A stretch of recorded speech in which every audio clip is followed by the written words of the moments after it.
Sorry chị nha, tại tối qua nhậu quá sáng về trễ quên. Lên chở đi. Trời ơi.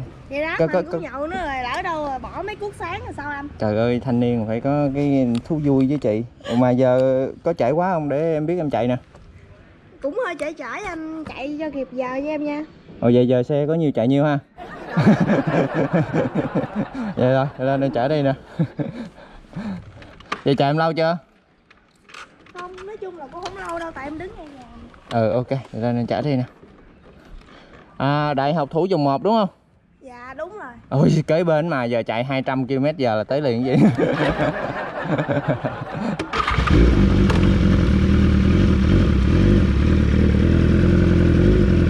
Chị lưu ý là đừng ôm em nha.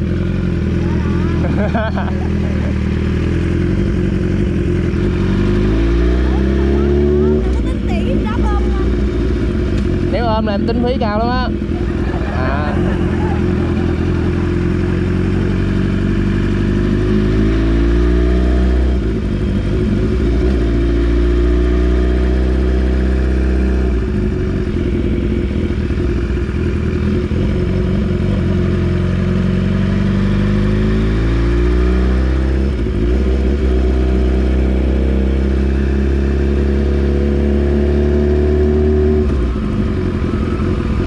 Chạy Ráp cái em mua nhà ngay đây ở gần chị cho vui ha.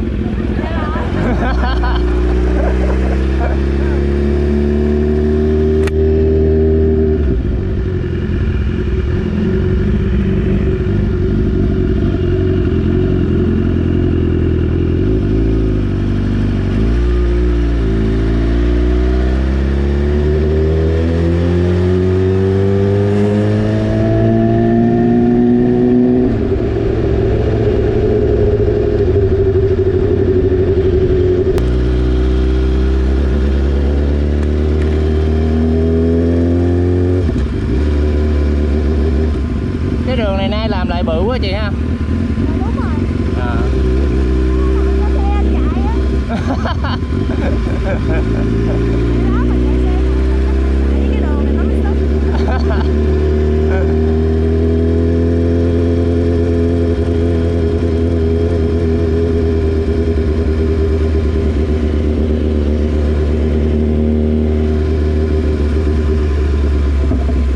Như cổng vô đây phải không chị? Để em chở chị vô trong luôn.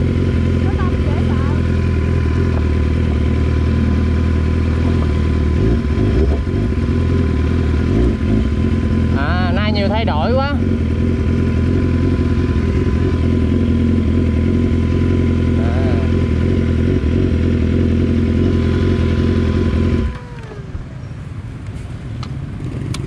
Ủa mà chiều chị có về không? Có, chiều 4 giờ em ra rồi. 4 giờ ra. Ủa vậy chị em chở chị về nữa mà đúng không? Đúng rồi, chở đi phải chở về. Vậy giờ sao ta? Vậy thôi vậy giờ em đi nhậu đi, cái khoảng 4 giờ em quay lại em rước chị. Trời nhậu rồi hồi nó chạy rồi có an toàn không? Đô mạnh lắm, đô hai lon mạnh lắm. Chứ giờ sao ta?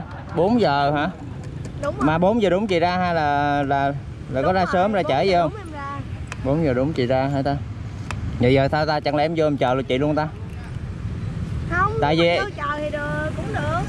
Tại vì em chạy nói chung dạo này xô đắt lắm, một ngày đến 1-2 xô lận nên thôi chờ cũng được, nếu có ai kêu chạy thì chạy, nhưng mà em chờ chị là em thu phí cao hơn nha.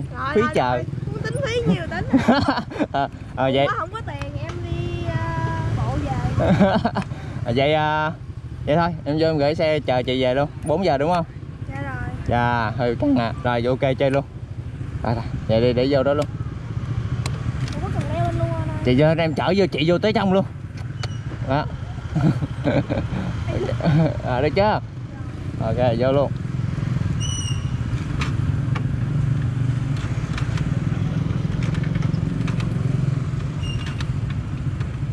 Ở đây giữ xe nhiều tiền không chị? Không, có 2.000 anh ơi. 2.000, 2.000 cũng nhiều lắm á. Một ngày em chạy Grab mấy chục ngàn lấy hết 2.000 của em rồi cũng căng lắm á.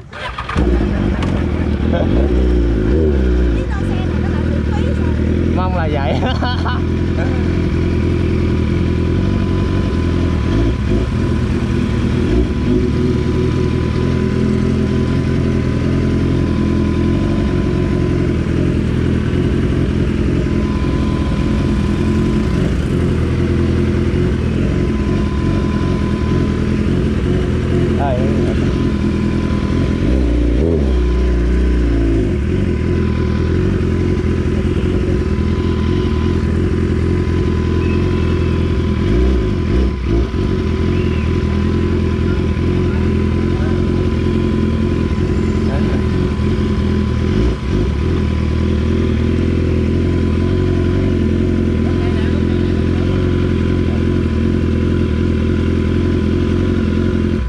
Rồi ok, chị xuống chị vô học đi, cái em sắp xe lại cái. Rồi ok. Xe này. Rồi ok được anh, để em đẩy vô. Đem mấy cái nấu lên coi. Ok. Vậy có gì em ngồi căng tin đợi nha. Rồi ok. Rồi. Căng tin có phải là từ đây Đây này anh. ngay đây căng tin luôn đúng không? Đúng rồi. Vậy có gì em ngồi đây em đợi chị nha. Rồi. Rồi ok. Cái xe của anh nè, mà em không đưa cho anh đâu. Em giữ luôn chứ phòng trường hợp anh đi về anh bỏ em sao? Ồ vậy luôn hả? Lỡ láng nữa có khách đặt thì em phải chạy đi em kiếm thêm thu nhập chứ chị em hứa mà sẽ rước chị mà. Rồi ok. Rồi ok. Rồi đi học vui vẻ nha. Dạ Rồi, Bye bye. lát gặp lại nhau, ok.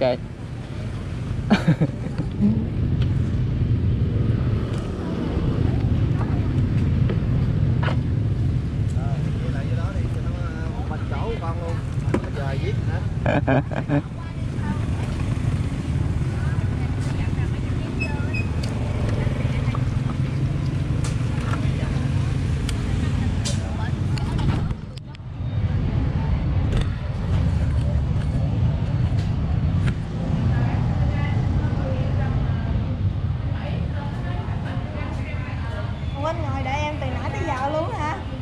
Trốn học hả? Đâu có đâu. Tật xấu lắm nha, học đàng hoàng đừng trốn học nha. Đâu có. Để coi coi. Tới giờ đi chơi mà anh. Ra chơi hả? Ủa học trong đây cũng có, sinh viên cũng có ra chơi nữa hả? Trời Anh ơi, tưởng có học một chứ. lèo cái tới về luôn chứ tưởng như hồi xưa. Chắc có té xỉu chết anh ơi. Rồi vậy ra chơi hả? Ôi, sao ngồi thấy không mấy uống nước gì hết trơn hả? Ủa ngồi Anh ngồi anh thấy ngồi căng tin đâu có ai hỏi nước gì đâu, với lại chạy ngày được có nhiêu tiền đâu uống nước nữa rồi tiền đâu. Anh thấy có ai nói gì đâu. Thường người ta hay hỏi nước gì mà anh thấy người ta không hỏi anh im luôn để tiết kiệm được nhiêu tiết kiệm chứ ngày chạy Grab được có mấy chục ngàn. Trời ơi. Rồi vậy thôi mình chơi tiếp đi nha. Ừ.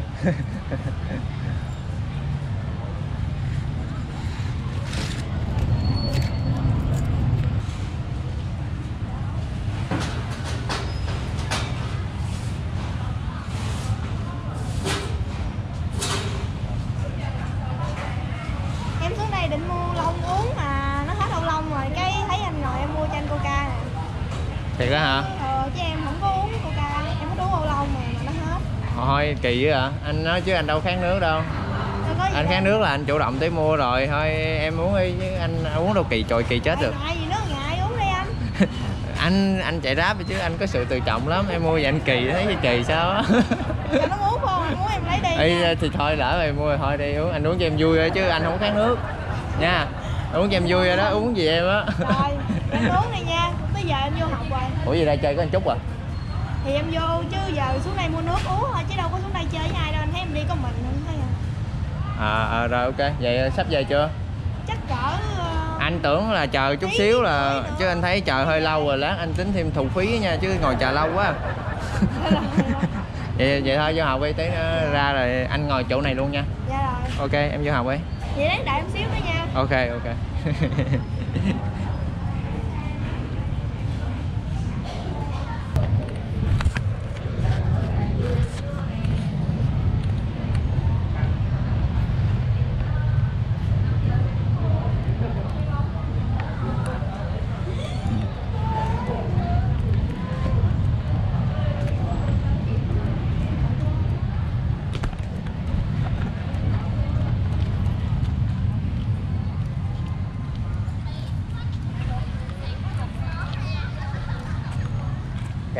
Chờ anh mà đâu? Hả? Chờ anh mà đâu? Tí nữa Xe để đâu? tí nữa anh thu em nhiều tiền lắm luôn á. Chưa bao giờ mà chạy Grab phải chờ khách lâu vậy luôn. Tại thường trả khách xong rồi cái sao nãy giờ không ai bút chạy hay sao? ế quá. Chạy chưa chảnh vậy thôi chứ ngày chạy rừng cuốc là mình thấy bà rồi. Ế chạy xe nổ bô lớn quá người ta ít đi, mà tại hoàn cảnh khó khăn giờ có mỗi chiếc xe đâu đổi xe khác được đâu, để từ từ chạy có tiền cái đổi xe khác. Học vui không? Chứ anh nhìn thấy mặt em nè, bơi còi luôn. Mặt em anh nhìn cũng biết nữa. Hồi xưa anh làm hồi xưa anh đâu có điều kiện đi học nên anh đâu biết đâu. Hồi xưa mê đi học lắm, là gia đình không có điều kiện á, cái rồi thất học. Gọi là bị mất dạy á, không ai dạy hết trơn. Ủa rồi vậy rồi có biết chữ không? Biết chữ thì biết, học xong cấp 1 rồi cái muốn học cấp 2, cấp 3 nhưng mà gia đình không có điều kiện. Xe để bên kia kìa. Hồi nãy thấy anh kia anh đẩy xe qua bên đó, ảnh y như là anh cách ly xe của mình ra vậy. Chứ xe anh trời ơi độc nhất vô nhị quá mà. Vô nổ lớn rồi. Vô nổ lớn. Ồn ào ấy hả? Chứ em tưởng anh mà không biết chữ là anh không chạy Grab được đâu, tại biết Grab chứ. nó phải có. Không biết chữ là cực lắm à, biết chứ sao không?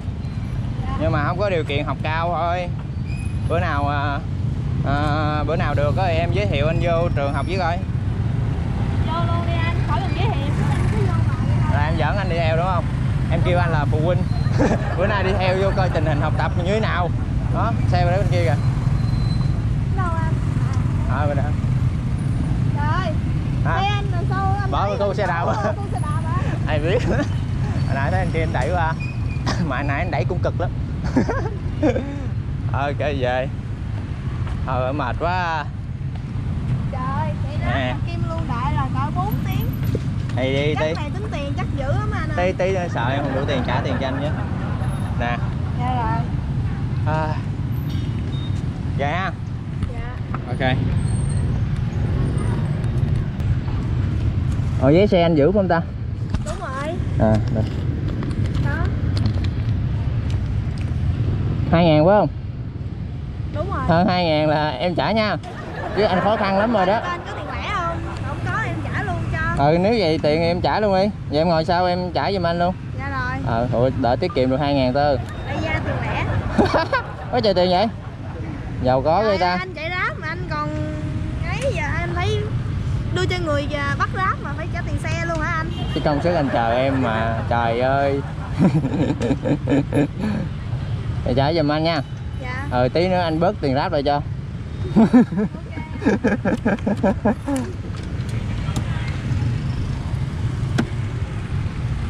Để cái chân sát lên đây chứ để cái bô ra lửa cháy dài nha, không có đền được đâu á. Anh không có tiền đền dài em đâu đó. Nó nhà không có điều kiện, có mỗi chiếc xe à, chưa có tiền mua xe khác.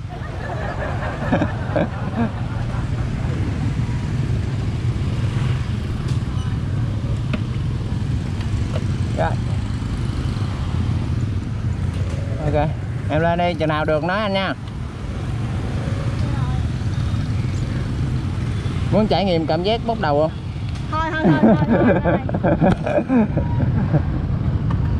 Anh mới tập được á, bốc đầu phiêu lắm, bài víu.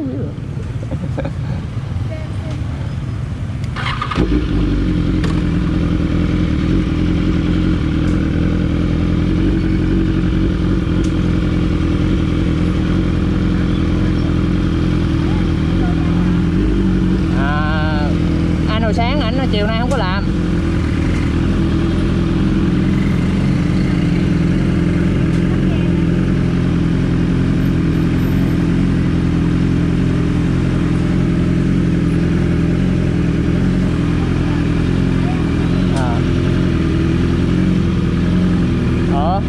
Hình như xe anh bị lấy nhiều tiền hơn phải không?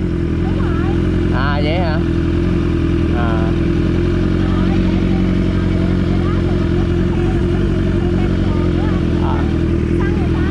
Thì bởi vậy mốt anh không gửi xe nữa đâu. Chán ghê á.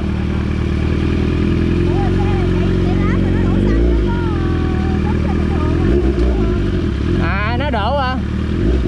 Xe này đổ 20.000 là đầy bình rồi. Chứ sao, xe này tiết kiệm xăng lắm.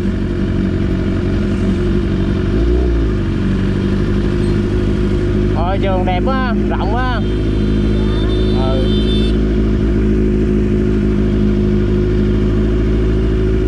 Mốt cho đi học chung với.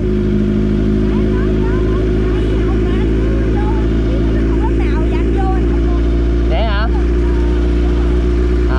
Mai học chơi lớp chung với em được không? Ngồi kế luôn nha, có gì em kèm cho anh chứ. Có gì thi thố gì cho anh cặp bê chứ. Ủa em học khoa gì hả? Là ngành kinh tế hả? Khoa kinh tế ngành ngân hàng. Hồi xưa anh học tiểu học đâu có chia ra nhiều vậy đâu. học cao cái chia tùm lum hết ta.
Rồi thế rồi. Ủa sao nhà chị sao thấy lúc nào cũng đóng cửa vậy? Ba má đi làm riết không có nhà hả? Đâu có, thì kiểu như làm nhà nước, sáng đi chiều mới về. À vậy hả? Bữa nào sáng ba mẹ không có nhà cái em qua chị chơi. Em thấy em có cái đề nghị này nè chị. Không mấy chị đi học á là cái chuyện mà lặp đi lặp lại hàng ngày. Đúng vậy không mấy mình có nhu cầu di chuyển cái mình mua vé đi tháng luôn đi cho nó có nhiều ưu đãi. Chứ mình đi từng ngày mình trả tiền nhiều lắm. Nghe hợp lý không? Ngày như ta bữa là 32.000. Thì bữa đó là chưa có chương trình ưu đãi, tại chưa biết chị là sinh viên. Giờ bữa nay nè. Bữa nay chị cho em thu tiền luôn nè, là tiền em chở chị đi, chở chị về với công chờ chị á là 200.000, nhưng mà tại ưu đãi 50% nên còn 100.000 thôi. Cái gì? Đi luôn trời 200.000. Đúng rồi, thì đáng lẽ là 200.000 mà khuyến mãi cho sinh viên học sinh nên còn 100.000 là rẻ rồi. Gì 100.000? Vậy thôi trừ hồi nãy chị mua chai nước nhiêu tiền? Em trừ tiền chai nước ra luôn cho nó rẻ lại. Rồi cái đó khỏi đi. Vậy trừ tiền giữ xe nữa. Tiền giữ xe 5.000 phải không? Vậy thôi giờ em trừ chị 15.000 nữa đi, chị gửi em 85.000 được rồi. Chị có tiền lẻ đưa giùm em luôn chứ em thua rồi, em không có tiền lẻ đâu nha. Rồi nếu mà một ngày em 85.000, rồi nếu mà đi tháng là nhiêu anh? Đi tháng hả? Nếu mà bữa nào mà nhà chị ba mẹ mà đi làm không có ai ở nhà á, chị gọi điện đi em qua đi về cho bàn cho nó dễ. Chứ giờ chưa nghĩ ra. Dạ. Thì bữa nào không có ba mẹ ở nhà bàn cho nó dễ. Vậy ha. Dạ rồi, vậy em gửi tiền. 85.000 thôi, đừng đưa dư nha, không có lấy đâu á, có lòng tự trọng lắm á. 85. Kìa, tiền lẻ kìa. Đó, vậy quá em trời. Điếm nè. Vậy em đang lấy ra em điếm nè. Ủa không có tờ 10.000 hả? Không. Điếm gì cho hay anh? Đâu? Phải cột tiền, phải cột thun luôn nè, anh thấy chưa? Thấy nhớ bà ngoại quá. Bà ngoại ở nhà cũng vậy, có tiền hay cột còn thun cái bỏ cái túi áo bà ba. Nói chứ tại đi học mà kiểu như cứ đưa 20 tiền hết xe cái đi học mà cầm quá trời tiền vậy hư á. Chị đưa đây hết em giữ cho. Em quên. Còn cái tấm 81.000 lấy đại đi. Đâu? Lấy đỡ đi. Em coi coi. 81.000 hả? Hồi nãy em thấy có tờ 20 á, sao không đưa 90.000 em thiếu chị 5.000, chị đưa thiếu để chị thiếu em kỳ kìa. chị nhà giàu, chị đi học chị quá trời tiền luôn, chị tính toán với em chạy ráp em cực lắm chứ bộ. 83, 84, 85, 86, 87, 88, 81 em thiếu 4.000 phải không? Đâu nè, giờ 70 nè, 71, 72, 73, 74, 75, 76, 77, 78, 79, 80, 81. Đúng rồi. Thiếu 4.000. Thiếu 4.000. Thiếu 4.000 hả? Thôi vậy thôi cũng được. Ok. Có gì chị gọi điện cho em đi, mà nhớ là ba mẹ phải không có nhà mới qua nha. Em qua rồi mình bàn cái vụ vé tháng cho nó rẻ, chứ chị đi về em thấy tốn tiền ba mẹ lắm á. Ba mẹ em có nhà anh qua anh bàn vẫn được, ba mẹ em phải người trả cho em chứ. Em sinh viên có đi làm gì đâu, có tiền trả. Chị vậy chị coi không coi phim chị cũng biết rồi. Cô sinh viên đảm đang và anh chạy ráp may mắn. Chị về chị sạch phim đó chị coi đi. Thì thôi em về nha. Dạ. Cảm ơn chị nha. Dạ. Tặng chị con chim. Khoan anh, cho em hỏi câu nữa rồi giờ em về anh có đi ráp nữa không? Có cuốc nào nữa không? Thôi trễ dưới ta. Nói chung là giờ về, nói chung ai gọi thì đi thôi, nhưng mà thường không ai gọi hết đó. Nhìn vậy chứ em ế lắm, nên chị cứ ủng hộ em dài dài, em cảm ơn chị nha. Gửi lời hỏi thăm sức khỏe ba mẹ nha. Quên kêu chị hoài, anh về nha em.